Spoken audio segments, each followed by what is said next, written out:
ఉత్సవ బలి పశువును త్రాళ్లతో బలిపీఠపు కొమ్ములకు కట్టుడి. 118వ కీర్తన 27వ వచనం. ఈ బలిపీఠం నిన్ను పిలవడం లేదా? మన సమర్పణ జీవితం నుండి వెనక్కి తూలడానికి వీలు లేకుండా మనల్ని కూడా దానికి కట్టేయాలని మనం కోరవద్దా?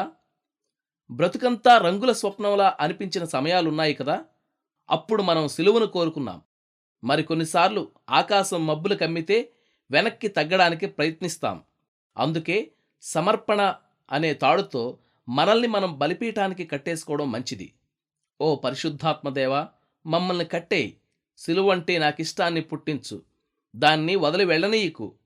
విమోచన అనే తొగరు నారతో, ప్రేమ అనే బంగారు గొలుసుతో, నిరీక్షణ అనే వెండి త్రాడుతో దాని నుండి తొలగిపోకుండా కట్టేయి. మా ప్రభువు పడిన శ్రమ ఆవేదనల్లో పాలు పొందడం తప్ప మరేమీ కోరుకోకుండేలా కట్టేయి. బలిపీఠపు కొమ్ములు నిన్ను ఆహ్వానిస్తున్నాయి. వస్తావా?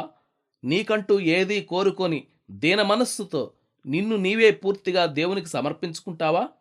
ఒక సోదరుడు ఒక ఉజ్జీవ సభలో దేవునికి తన్ను తాను సమర్పించుకుంటున్నాడు. ప్రతిరోజు ముందుకు వచ్చి తన పాపాన్ని ఒప్పుకొని పరిశుద్ధుడిగా అవుతున్నాడు. ప్రతి రాత్రి మీటింగు నుండి ఇంటికి వెళ్ళిపోతుంటే సైతాను అతన్ని చేరి, ఇంతకు ముందటికి ఇప్పటికీ ఏమీ తేడా లేదే అని అతన్ని ఒప్పిస్తూ వచ్చాడు. అలా చాలాసార్లు శత్రువు అతన్ని వెనక్కి లాగాడు. చివరికి ఒక రోజున అతడు తనతో పాటు ఒక పెద్ద కొయ్య మొక్కను తెచ్చుకున్నాడు. ప్రసంగ వేదిక దగ్గరకు వెళ్ళి పరిశుద్ధుడైన తరువాత తాను మోకరించిన చోట ఆ కొయ్య మొక్కను లోతుగా నాటాడు. ఇంటికి వెళ్ళిపోతూ ఉంటే ఎప్పటిలాగానే సైతాను వచ్చి ఇదంతా బూటకమే అని మళ్లీ ఒప్పించడానికి ప్రయత్నించాడు. వెంటనే అతడు గబగబా ఆ కొయ్య ముక్క దగ్గరికి తిరిగి వెళ్ళి, ఇదిగో సాతానా, ఈ కొయ్యను చూశావు కదా, దేవుడు నన్ను నిత్యత్వంలోనికి అంగీకరించాడనడానికి ఇదే నీకు సాక్ష్యం అన్నాడు. వెంటనే సైతాను అతన్ని విడిచిపోయాడు. ఇక ఆ విషయంలో అతనికెప్పుడూ అనుమానం రాలేదు. నీ సమర్పణ గురించి నీకెప్పుడైనా సందేహాలు కలిగితే ఎక్కడైనా ఒక గుంజను పాతి, ఇది నీకు నీ దేవునికి, కావాలంటే సైతానుకు కూడా సాక్షిగా ఇక ఎన్నటికీ ఆ ప్రశ్న రాకుండా ఉండేలా నియమించు. దీవెన కోసం వెదుకుతున్నావా?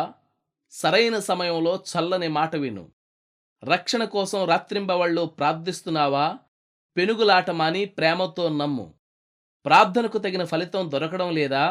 ప్రార్థనల్ని వెంటనే హల్లెలూయా పాటలుగా మార్చు. సాహసించి నీ సర్వం దేవునికి సమర్పించేదాకా చూడలేవు ఆ చల్లని నిండుదనం.